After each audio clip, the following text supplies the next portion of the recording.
Alright, so Teyvat's origins primarily begin with the book known as Before Sun and Moon, which is obtainable from the Byakuya Koko collection from Enkanomiya, which is also completed through the library quest in also Enkanomiya. That being said, that is the primary source for most of what we know about Phanes, also known as the Primordial One. So at the beginning of the world, there were only the 7 sovereigns, who were the 7 most powerful elemental dragons of the time and the original inhabitants of Teyvat. However, later, well, I suppose it wasn't called Teyvat at the time. However, later, a being known as the Primordial One would arise, an androgynous figure with wings and a crown that was born from an eggshell.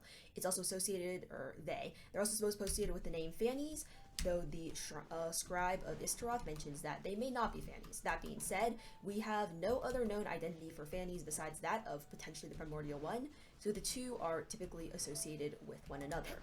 When Phanes arose, it separated Teyvat from the universe, known as the universe and the microcosm of the world, using the eggshell that it was born from.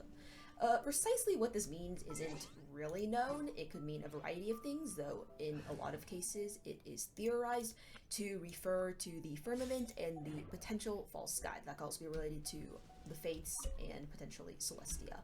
All of that being said, for 40 years, Phanes, or the Primordial One, same difference essentially, battled the 7 sovereigns before managing to defeat them. In those times, it can be assumed from later writings in Before Sun and Moon that only the rivers, or not the rivers actually, only the seas and the oceans existed in those days. However, after 40 years, Phanes, along with its 4 shades that it created, managed to defeat the 7 sovereigns.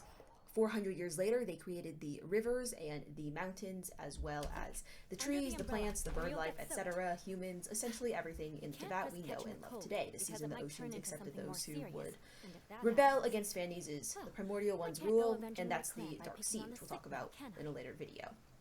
All of this being said, one of the primary 4 shades of Phanes was known as Istaroth, who is also called Tokoyo Ookami by the Enkanomiyans in the Narukami tongue, as well as Kairos in the traditional Enkanomiya tongue. In Before Sun and Moon, you'll see they actually don't write Istaroth's name, only writing it backwards since it's considered a sacred name.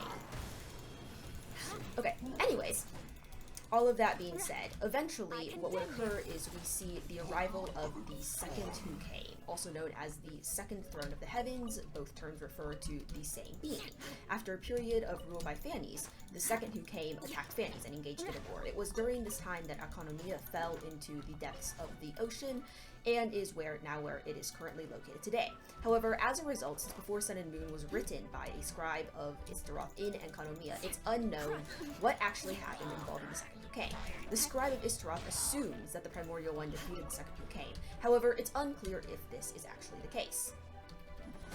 Either way, in modern day, we see Istaroth arise in a variety of locations. Istaroth is primarily known for her role in Enkanomiya, where she's known as the one who did not abandon them. As the god of time and one of the four shades of the Primordial One, Istaroth is associated with, being the god of moments. She is called the Undying Wind, and a few other things, the Thousand Winds being terms among them, which also relates to the sacrificial weapon series of Mondstadt. In the days when there was a war between Andrias and Dakara began, Istaroth was worshipped alongside the god of time. However, since this was, again, during the days of the war between Dakarabian and Andrias, it's unknown whether the god of wind refers to Venti, Dakarabian, or someone else.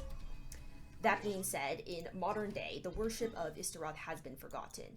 There was a shrine over on the eastern cliff, that's around this area probably, where Istaroth along with the unknown god of wind were worshipped together.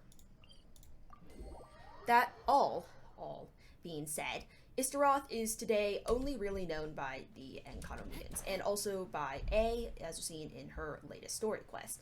Since Istaroth has largely been forgotten overall, since we only learned about her from Before Sun and Moon, which was a forbidden book by those who rose to the surface, and the reason that Orobashi ended up being killed, the most present-day mention of her is through a second story quest, where A theorizes that Makoto's usage of sending the seed of the sacred Sakura back in time may have involved a higher power, and in the superscript in the quest dialogue, we can see that this is actually Istaroth.